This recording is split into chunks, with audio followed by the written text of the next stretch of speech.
नमस्कार, ग्लोबल न्यूजमा स्वागत छ। म प्रनिशा लक्ष्मी।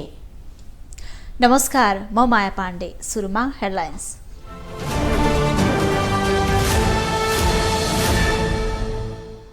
संसदमा सरकारको नीति तथा कार्यक्रममाथिको छलफल भोलि पनि। गठबन्धनका सांसदले गरे बचाउ, विपक्षीको विरोध।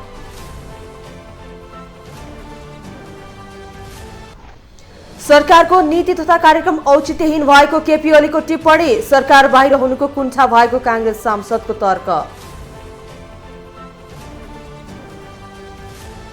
सर्वोच्च अदालतले सशस्त्रको पूर्व डीआईजी रञ्जन कोइरालाको फैसला उल्टायो। अब 11.5 वर्ष कैदमा बस्नुपर्ने।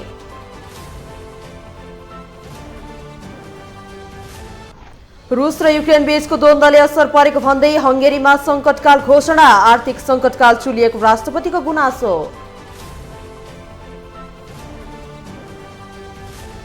र एभरेस्ट प्रिमियर लिगको आयोजकले दियो क्यान विरुद्ध सर्वोच्च अदालतमा रिट, अन्तरिम आदेशको माग।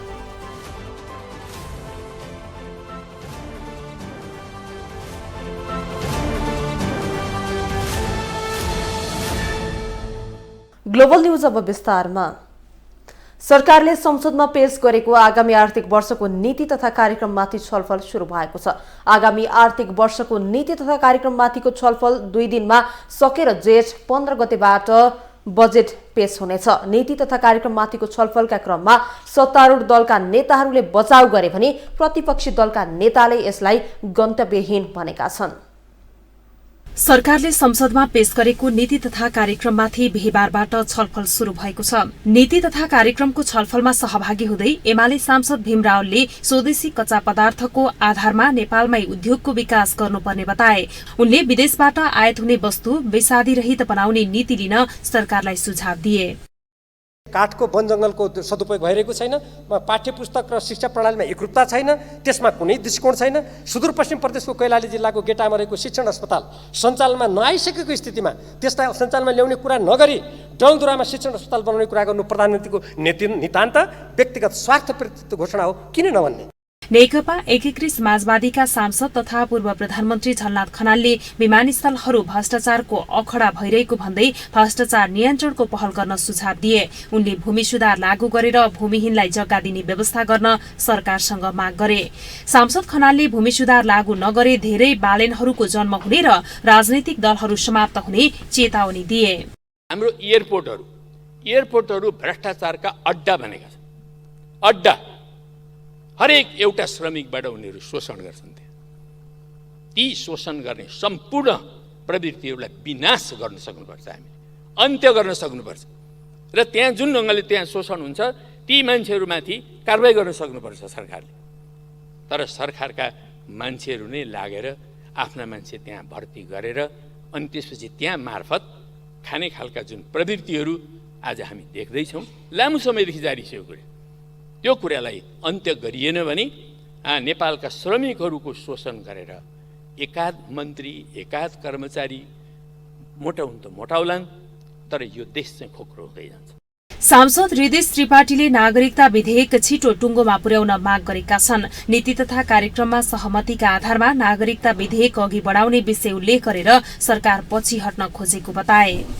जनको आधारमा नागरिकता प्राप्त गरिसकेका व्यक्तिको सन्तानलाई वंशजको आधारमा नागरिकता प्रदान गर्ने भनेर संविधानमै उल्लेख छ। आमाको नामबाट नागरिकता प्रदान गर्ने भनेर संविधानमै उल्लेख छ।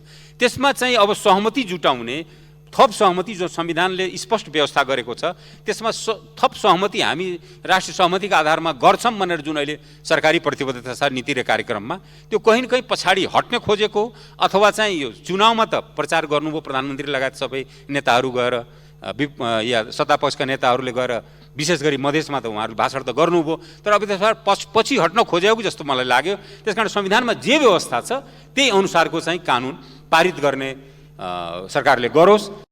तर जनमोर्चाकी सांसद दुर्गा पौडेलले भने नागरिकता विधेयकमा कठोर व्यवस्था गर्न माग गरिन्। उनले वंशज र अङ्गीकृतलाई मात्रै नेपालको नागरिकता दिनुपर्ने व्यवस्था राख्न माग गरिन्।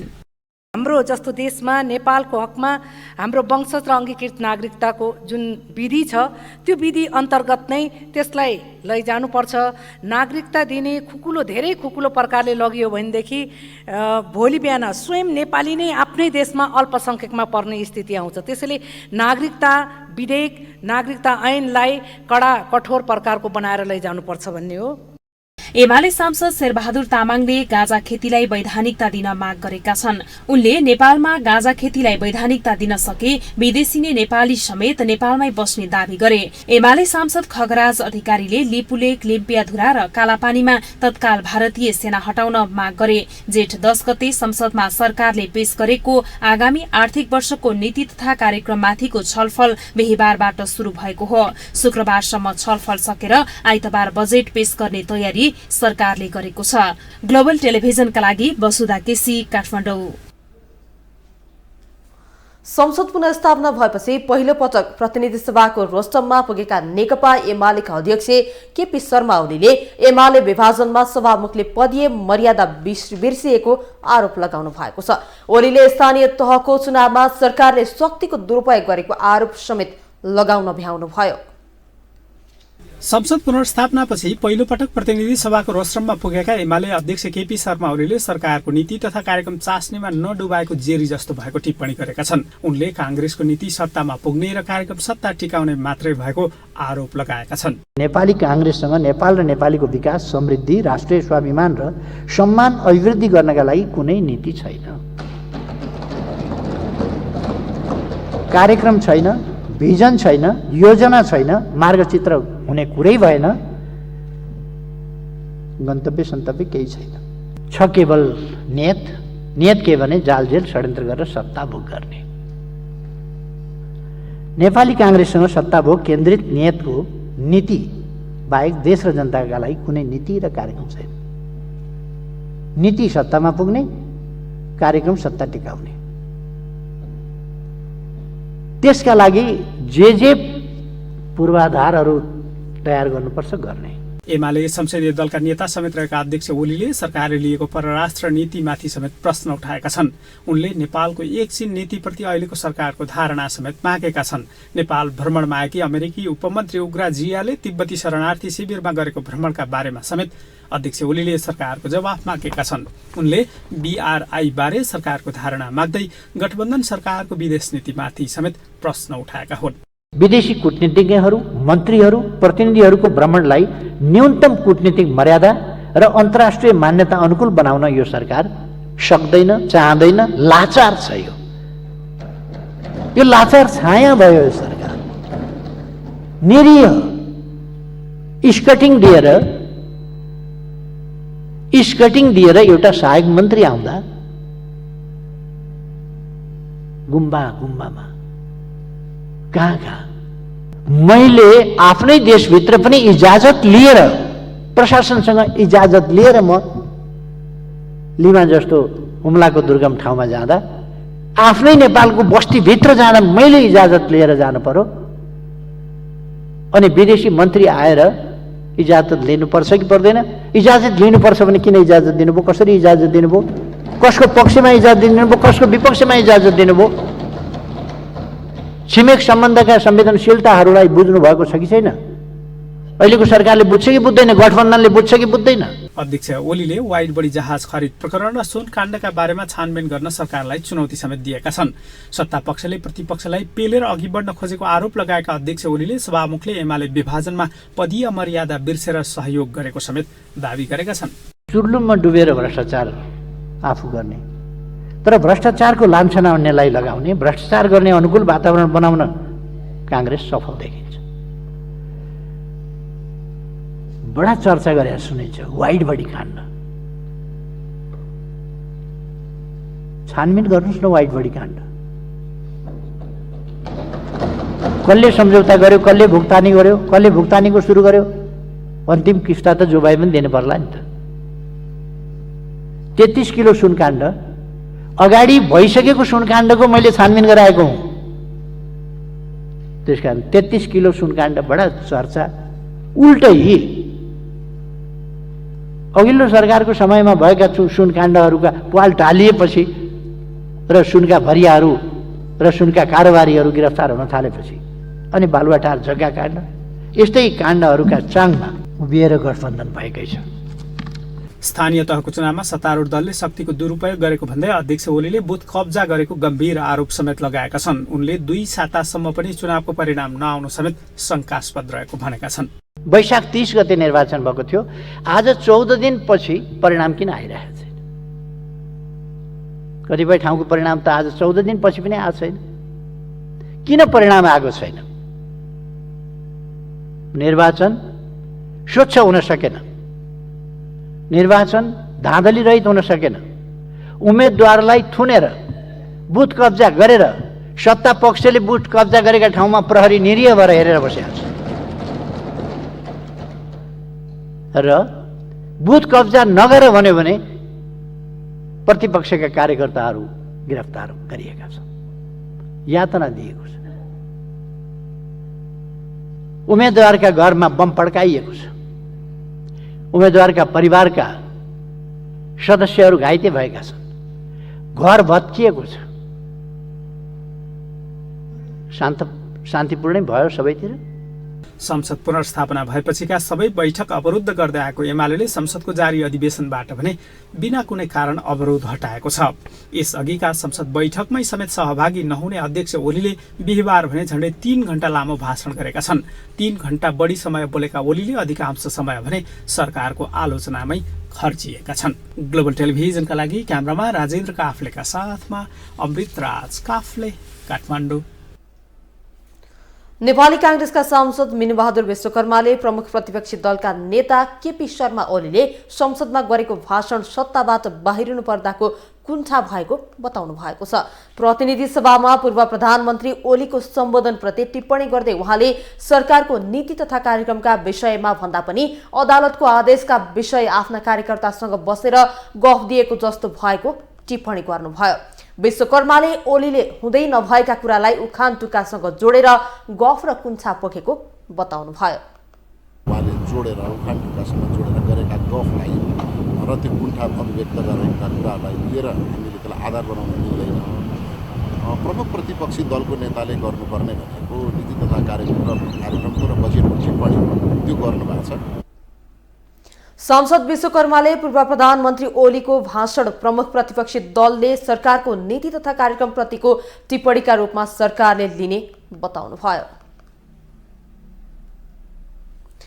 एमाले संसद अवरोध अन्त्य गरेसँगै करिब 1 वर्षपछि संसद खुलेको छ। संसद खुलेसँगै प्रतिनिधि सभामा सांसदहरूले नीति तथा कार्यक्रममाथि आफ्नो भनाइ राखेका छन्। आज सुरु भएको छलफलमा आफ्नो भनाइ राख्ने अधिकांश सांसदले लम्बेतान भाषण गरे। उनीहरूले जनताको समस्याका सम्बोधन गर्ने भन्दा पनि एक अर्काको आलोचनामा समय खर्चिएका छन्। संसद भनेको जनताको आवाजको प्रतिनिधित्व गर्ने ठाउँ हो, तर हाम्रा नेता जनताका आवाजलाई स्थान दिनुको सट्टा एक अर्का बारे आरोप प्रत्यारोपमै घण्टौं भाषण गर्ने गरेका छन्। जारी प्रतिनिधि सभाको बैठकमा आफ्नो भनाइ राख्न गएका पूर्व प्रधानमन्त्री तथा एमाले अध्यक्ष केपी शर्मा ओलीले 3 घण्टा भाषण गरे। अधिकांश समय सरकारको आलोचना गरेका ओलीले वैशाख 30 गते भएको निर्वाचनका विषयमा धारणा राखेका थिए। ओलीले निर्वाचनमा सरकारले स्वच्छ, सुरक्षित र मर्यादित बनाउन नसकेको बताए। उनले अहिलेको गठबन्धनको सरकारले ल्याएको नीति तथा कार्यक्रमले खासै नयाँ कुरा नसमेटेको आरोप लगाए। मैले आफ्नो सम्पूर्ण चल अचल सम्पत्ति राज्यको नाममा गरिदिएको छु। मैले के राज्यका नाममा सम्पत्ति ल्याइदिनका लागि, आफ्नो सम्पत्ति राज्यका नाममा गरिदिनका लागि भ्रष्टाचार गर्नुपर्ने कि केका लागि भ्रष्टाचार गर्नुपर्ने? मैले मेरो र मेरो श्रीमतीका नामको सम्पूर्ण चल अचल सम्पत्ति राज्यका नाममा गरेको छु। म माथि औँलो ठड्याउन भन्दा अगाडि कुनै महानुभाव निस्किनुहोस् न राज्यका नाममा सम्पत्ति हस्तान्तरण गर्ने। हस्तान्तरण गर्ने कोही निस्किनुहोस् न। मैले केपी ओलीलाई मुखभरिको जवाफ दिने भए पनि गर्नुहोस् त घोषणा। ल त्यस्तै ओली लगतै आफ्नो भनाइ राख्न पुगेका पूर्व प्रधानमन्त्री तथा नेकपा एकीकृत समाजवादीका वरिष्ठ नेता झलनाथ खनालले करिब 1.5 घण्टा भाषण गरे। उनले ओलीलाई उद्धृत गर्दै आफूले सरकारको नाममा 50 रोपनी जग्गा दिएको भन्दै ओलीलाई चुनौती दिए। उनले सबै नेतालाई राज्यका नाममा सहयोग गर्न आह्वान गरे। आजभन्दा 15 वर्ष अगाडि करिब, त्यो 15 वर्ष अगाडि म प्रधानमन्त्री भएको बेलामा मेरो इलाममा चाहिँ नि मेरो पैतृक सम्पत्ति, अचल सम्पत्ति अलिकति थियो। त्यो 55 रोपनी जग्गा मैले राज्यलाई दिएर सिटिबिटी निर्माण गरेँ। सिटिबिटी निर्माण गर्नुको लागि मैले इलाममा जग्गा खोजेको, झ्याप्प झुप्प त्यो जग्गा मिलेन। म आफ्नै जग्गा दिन्छु भनेर मैले मसँग जो पैतृक जग्गा थियो त्यो 55 रोपनी मैले दिएर सिटिबिटी बनाएँ। यहाँहरू सबैलाई, सभामुख महोदय तपाईँलाई पनि र तपाईँ मार्फत सम्पूर्ण सांसदहरूलाई म एकचोटि इलामको त्यो सिटिबिटी डाँडा, अहिले त सिटिबिटी डाँडा भन्न थाले सबैले, त्यो सिटिबिटी डाँडामा गएर एकचोटि अवलोकन गरिदिनुको लागि म आग्रह गर्छु। त्यो मैले 55 रोपनी जग्गा दिएर राज्यलाई दिएर खडा गरेको सिटिबिटी, त्यसमा चिन्ता नगर्नुहोस्। अझै अरू पनि निस्केलान्। यी दुईटा पूर्व प्रधानमन्त्रीका उदाहरण भएपछि अरू किन ननिस्केलान् र? म आशा गर्छु अरू धेरै निस्केलान्। म यो कुरालाई म यति मात्रै राख्न चाहन्छु। यसअघिका अधिवेशनमा भने कुनै पनि नेताले यति लामो समय भाषण गर्ने अवसर पाएका थिएनन्। एमालेको निरन्तरको अवरोधले संसद बैठकमा जनसरकारका कुनै पनि विषयमाथि सहज ढङ्गले छलफल हुन सकेको थिएन। जब संसद खुल्यो, नेताहरूले 1 वर्षदेखिका आफ्ना धारणा संसदमा राख्न सुरु गरेका छन्। संसदमा नेताहरूले भाषण गरिरहँदा सांसदहरूको उपस्थिति भने क्रमशः घट्दै गएको मात्रै होइन, कतिपय सांसद त वाक्क भए जस्तै समेत देखिन्थ्यो। ग्लोबल टेलिभिजनका लागि विनोद विक्रम भण्डारी, काठमाडौँ। 2074 सालमा भएको स्थानीय तहको चुनावमा भन्दा यो पटकको चुनाव अलि फरक देखियो। अघिल्लो स्थानीय तह निर्वाचनमा 6 वटा गाउँपालिकामा अध्यक्षसहित 233 जना स्वतन्त्र उम्मेद्वार निर्वाचित भएका थिए। यसपालि सत्तारूढ गठबन्धन र एमालेको उम्मेद्वारलाई पछि पार्दै स्वतन्त्र उम्मेद्वार विजयी हुँदा भने नेताहरू नै तर्सिएका छन्। 2074 सालमा भएको स्थानीय तहको चुनावमा भन्दा यो पटकको चुनाव फरक देखिएको छ। काठमाडौँ महानगरपालिकामा मात्र नभई उपमहानगरपालिकामा स्वतन्त्र उम्मेद्वारमा जित निकालेका छन्। काठमाडौँ महानगरपालिकाबाट बालन शाह, सुनसरीको धरान उपमहानगरपालिका प्रमुखमा चुनाव लडेका स्वतन्त्र उम्मेद्वार हर्क साङपाङ राई, गोपाल हमाल मेयर धनगढी उपमहानगरपालिकामा विजयी भएका छन्। त्यस्तै बलहाट क्षेत्री मेयर बर्दिवास नगरपालिका, कर्मा छोइबेल गुरुङ अध्यक्ष डोल्पो बुद्ध गाउँपालिका डोल्पा, राजु सिंह कठायत मेयर चन्द्रनाथ नगरपालिका जुम्ला, मोहन बहादुर केसी अध्यक्ष सान्नी त्रिवेणी गाउँपालिका कालीकोट, कमल बहादुर शाही मेयर खाटाचोक र नगरपालिका कालीकोटमा विजयी भएका छन्। यस्तै दौलत कुमार कुलुङ अध्यक्ष साल्पा छिलिछो गाउँपालिका भोजपुर, ज्ञानेन्द्र रुमदाली अध्यक्ष मानेभन्ज्याङ गाउँपालिका भोजपुर, प्यारीलाल शाही अध्यक्ष चंगेली गाउँपालिका जुम्ला, सन्तोष प्रकाश जोशी अध्यक्ष डिलासेनी गाउँपालिका बैतडे विजय भएका छन्। अघिल्लो स्थानीय तह निर्वाचनमा पनि 6 वटा गाउँपालिकामा अध्यक्षसहित 233 जना स्वतन्त्र उम्मेद्वार निर्वाचित भएका थिए। यसपटकको स्थानीय तह निर्वाचनमा 12,000 भन्दा धेरैले स्वतन्त्र उम्मेद्वारी दिएका थिए। उम्मेद्वारी दिएका मध्ये केही राजनीतिक दलको भन्दा बढी लोकप्रिय मतका साथ विजयी भएका छन्। काठमाडौँ, धरान, जनकपुर, धनगढी लगायतका स्थानमा उनीहरूले प्राप्त गरेको मत तथा विजयबाट दलको नेतृत्व समेत असमित बनेको छ। शहरी क्षेत्रमा मात्रै होइन, ग्रामीण इलाकामा समेत स्वतन्त्र उम्मेद्वारको उत्तिकै लोकप्रिय मत प्राप्त गरेका छन्। स्वतन्त्र उम्मेद्वारको लहर तथा मत परिणामले कांग्रेस र एमाले जस्ता ठूला दलका नेता पनि झस्किएको छ। स्थानीय तह चुनावमा स्वतन्त्र उम्मेद्वारको लोकप्रियता तथा ठूला स्थापित दलको लागि खतराको घण्टी भएको स्वयं ठूला दलका नेताहरूले स्वीकार गरिसकेका छन्। एकजना व्यक्ति, स्वतन्त्र व्यक्ति देशका ठूला राजनीतिक दलहरूलाई चुनौती दिँदै जसरी आउनुभयो, यसले देशका ठूला राजनीतिक दल भनिएका मुख्यतः एमाले, कांग्रेस जस्ता दलहरूको निम्ति उनीहरूको ढोका अलिकति खतराको घण्टी चाहिँ बजेको हो। सरकारले चुनाव घोषणा गर्नु अगाडि नै आफू स्वतन्त्र रूपमा काठमाडौँको मेयर उठ्ने घोषणा गरेका बालेन्द्र शाह मतगणना शुरू भएसँगै चर्चाको शिखरमा थिए। जनतामा विद्रोहको स्वभाव भएको र युवा मतदाताको रोजाइमा पुराना दल र तिनका उम्मेद्वार भन्दा पनि स्वतन्त्र युवा उम्मेद्वार परेको राजनीतिक विश्लेषकहरूको भनाइ छ। स्वतन्त्र उम्मेद्वारको अग्रताले राजनीतिक दलका नेताहरूमाथि पनि प्रश्न उठेको छ। पार्टीमा लामो समय काम गरेका नेता कार्यकर्ताहरूलाई अवसर नदिएर नेताकै चाकरी गरेका भरमा टिकट वितरण गर्दा समेत ठूला राजनीतिक दलको अहिलेको अवस्था आएको कतिपयको विश्लेषण छ। ग्लोबल टेलिभिजनका लागि माया पाण्डे, काठमाडौँ। अब पालो ग्लोबल भोइसको।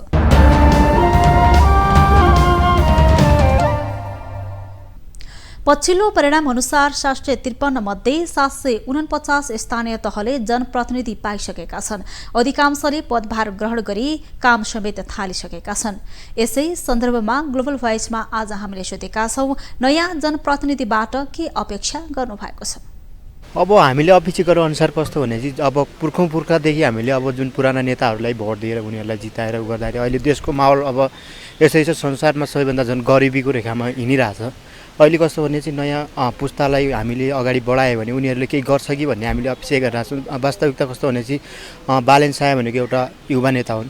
युवा नेताले हामीले अगाडि बढायो भने उनीहरूलाई पनि अगाडि बढाएर हेरौँ त हामीले पनि, होइन? अहिलेको आउने नयाँ जेनेरेसनलाई पनि अगाडि बढाएर हामीले हेऱ्यो भने केही हुन्छ कि भन्ने, अलिक केही अब देशले अथवा देश जनताले केही मुहार फेर्छ कि भन्ने हामीले एउटा अपेक्षा गरेका छौँ। अब हामीले अपेक्षा गर्नुपर्ने भनेको खानेपानीको, अब उचित मात्रामा खानेपानीको व्यवस्था हुनु पर्यो। यो हाम्रो काठमाडौँमा भएको धुलो धुवाँ फोहोर मैलाहरूको उचित मात्रामा व्यवस्थापन गर्नु पर्यो। त्यसै गरी अहिले यो महँगी यो के इन्धनहरू, डिजेल पेट्रोलहरू, यो ग्यास इन्धनहरू, यिनीहरूको महँगी भइरह यिनीहरूको। सर्वोच्च अदालतले पत्नी हत्याको अभियोग लागेका सशस्त्र प्रहरीका पूर्व डीआईजी रञ्जन कोइरालाको कैद मिनाहा गर्ने आफ्नै फैसला उल्टाएको छ। यसअघि सर्वोच्च अदालतको संयुक्त इजलासले गरेको फैसला आज कायम मुकायम प्रधान न्यायाधीश दीपक कुमार कार्की, न्यायाधीश टङ्क बहादुर मुक्तान र डाक्टर कुमार चौडालको पूर्ण इजलासले उल्टाएको हो। पूर्ण इजलासको यो फैसलापछि कारागारबाट रिहा भएका कोइराला अब करिब 11.5 वर्ष कैद बस्नुपर्नेछ। उनी अहिलेसम्म 8.5 वर्ष मात्र कैद बसेका छन्। 2 वर्ष अघि निलम्बित प्रधान न्यायाधीश चोलेन्द्र शमशेर जबरा र न्यायाधीश तेज बहादुर केसीको इजलासको कोइरालाको कैद मिनाहा गरेको थियो। यो फैसलापछि तत्कालीन प्रधान न्यायाधीश जबरा र न्यायाधीश केसीको चौतर्फी आलोचना भएको थियो। श्रीमतीको हत्या गरी शव समेत नष्ट गर्ने काममा लागेका तत्कालीन डीआईजी रञ्जन कोइरालालाई जन्मकैद हुने सजाय घटाएर सर्वोच्च अदालतले 8.5 वर्ष मात्रै कैद बस्दा पनि हुने भन्दै फैसला सुनाएको थियो। त्यसै लगत्तै उनी कैदमुक्त भएका थिए।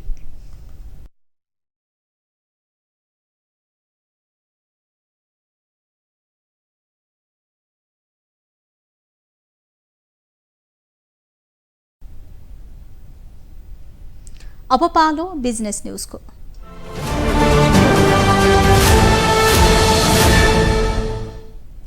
लगातार तेस्रो दिन पनि शेयर बजार बढेको छ। शेयर बजार परिसूचक नेप्से आज 8.303 अङ्कले बढेर 2239.60 बिन्दुमा पुगेको छ। आज बैंक, व्यापार, बीमा उत्पादन, माइक्रो फाइनान्स, म्युचुअल फन्ड र लगानी समूहको शेयर सामान्य बढेको छ। विकास बैंक, जलविद्युत, होटल र अन्य समूहको शेयर भने घटेको छ। नेप्से बढे पनि कारोबार रकम भने घटेको छ। 222वटा कम्पनीको 33,24,000 किता शेयर 88 करोड 98 लाख रुपैयाँमा कारोबार भएको छ। सबैभन्दा धेरै मेगा बैंकको 5 करोड 42 लाख रुपैयाँको शेयर किनबेच भयो। आज सबैभन्दा धेरै मेगा बैंकको शेयर 10% र नारायणी विकास बैंकको शेयर 6% बढेको छ। सबैभन्दा धेरै गुराँस लघुवित्त कम्पनीको शेयर झण्डै 5.5% घटेको छ।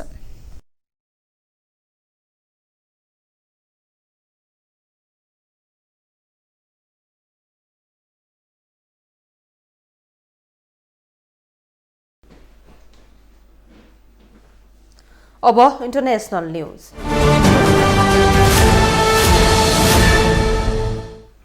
रूस र युक्रेन बीचको द्वन्द्वले असर पारेको भन्दै हंगेरीमा संकटकाल घोषणा गरिएको छ। नवनिर्वाचित प्रधानमन्त्री भिक्टर अर्बानले बुधबार मध्यरातदेखि लागू हुने गरी संकटकाल घोषणा गरेका हुन्। संकटकाल कार्यान्वयनका लागि राज्यका विभिन्न निकायहरू परिचालित हुने पनि उनले जानकारी दिएका छन्। रूस र युक्रेन बीचको द्वन्द्व निरन्तर चलिरहेकाले संकटकाल घोषणा गर्नुपरेको प्रधानमन्त्री अर्बानको भनाइ छ। दुई देशको द्वन्द्वका कारण आर्थिक संकट बढ्दै गएकोले आर्थिक संकट न्यूनीकरणका लागि संकटकालले सहयोग गर्ने हंगेरीको सरकारले आशा गरेको बताइएको छ। ती देशको द्वन्द्वका कारण विश्वका अरू पनि धेरै देशमा आर्थिक संकट उत्पन्न हुनका साथै अभाव र महँगी सृजना भएको छ। हंगेरीमा मंगलबार मात्रै अर्बानको नेतृत्वमा नयाँ सरकार गठन भएको छ।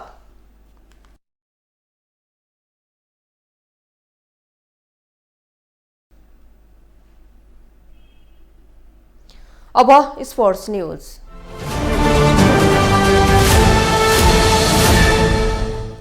नेपाल क्रिकेट संघ क्यानले एभरेस्ट प्रिमियर लीगको आगामी संस्करणका लागि स्वीकृति नदिएपछि आयोजक संस्था इपीएल प्रालीले सर्वोच्च अदालतमा रिट दायर गरेको छ।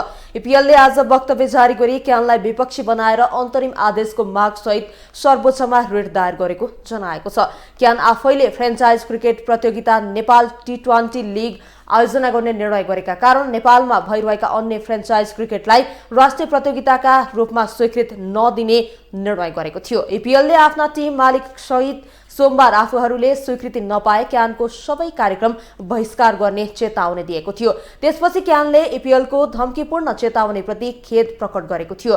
इपीएलले क्यानका बारेमा धम्कीपूर्ण ढंगले सार्वजनिक टिप्पणी गरेको आरोप अस्वीकार गर्दै क्यानलाई कुनै पनि तरिकाले धम्की नदिएको दावी समेत गरेको छ।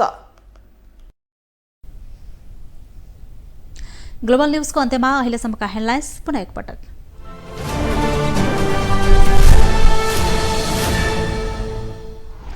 संसदमा सरकारको नीति तथा कार्यक्रममाथि छलफल, भोलि पनि गठबन्धनका सांसदले गरी बचाउ, विपक्षीको विरोध।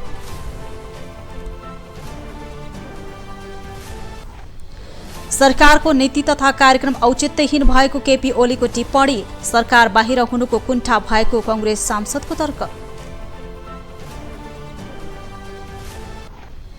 सर्वोच्च अदालतले सशस्त्रको पूर्व डीआईजी रञ्जन कोइरालाको फैसला उल्टायो, अब 11.5 वर्ष कैदमा बस्नुपर्ने। रूस र युक्रेन बीचको द्वन्द्वले असर परेको भन्दै हंगेरीमा संकट घोषणा, आर्थिक संकट चुलिएको राष्ट्रपतिको गुनासो। र एभरेस्ट प्रिमियर लीगको आयोजकले दियो क्यान विरुद्ध सर्वोच्च अदालतमा रिट, अन्तरिम आदेशको माग।